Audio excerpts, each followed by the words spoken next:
ऐतिहासिक धरोहर स्थल कन्हैया बाबा स्थान का रामग्राम के रूप में प्रामाणिकता के लिए उत्खनन का रास्ता प्रशस्त होते ही सोमवार को केंद्रीय वित्त राज्य मंत्री पंकज चौधरी ने वैदिक मंत्रोच्चार और धम्म पाठ के बीच उत्खनन का शुभारंभ किया। केंद्रीय वित्त राज्य मंत्री ने कहा कि तमाम झंझावतों को पार करके यह शुभ दिन आया है।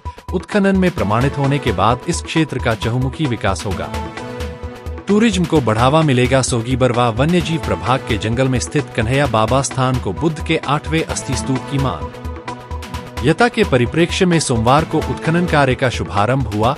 कार्यक्रम को संबोधित करते हुए केंद्रीय वित्त राज्य मंत्री ने कहा कि भगवान बुद्ध के नाना महाराज अंजन की धरती पर आप सबका स्वागत है।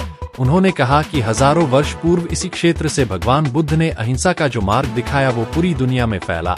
केंद्रीय मंत्री ने कहा कि यह गौरव का विषय है कि भगवान बुद्ध का ननिहाल और ससुराल महाराजगंज जनपद में है। उन्होंने कहा कि प्राचीन काल में यहाँ से लेकर मगध तक 8 महागणराज्य हुआ करते थे, जिसमें से 2 गणराज्य महाराजगंज में पड़ते थे। भगवान बुद्ध शाक्य गणराज्य से थे, उनकी पत्नी कोलिय गणराज्य की थी। 8 गणराज्य भगवान बुद्ध के अनुयायी थे। केंद्रीय वित्त राज्य मंत्री ने कहा कि भगवान बुद्ध के महापरिनिर्वाण के समय हुई घटनाएं भारतीय इतिहास में प्रमाणिक रूप से दर्ज की गई है। उन्होंने कहा कि 8वें अस्थि स्तूप के मतांतर को लेकर न केवल भारत में बल्कि अन्य देशों में मिथकीय कथाएं प्रचलित है। इतिहास की प्रामाणिकता को स्थापित करने के लिए शोध आवश्यक है। उन्होंने कहा कि आज की ये प्रायोगिक खुदाई हजारों वर्ष पुराने इतिहास को प्रामाणिक रूप से देखने का प्रयास मात्र है।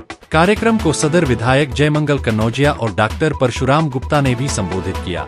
इस अवसर पर जिला पंचायत अध्यक्ष रविकांत पटेल, पनियरा विधायक ज्ञानेंद्र सिंह, भाजपा जिलाध्यक्ष संजय पांडेय, नगर पंचायत अध्यक्ष Sangita Devi, ADM Pankaj Verma, DFO Surve Niranjan Rajendra, SDM Sadar Ramesh Kumar, EO Chowk Om Prakash, ranger Mohan Singh, ranger Rishabh Nayak आदि लोग उपस्थित रहे।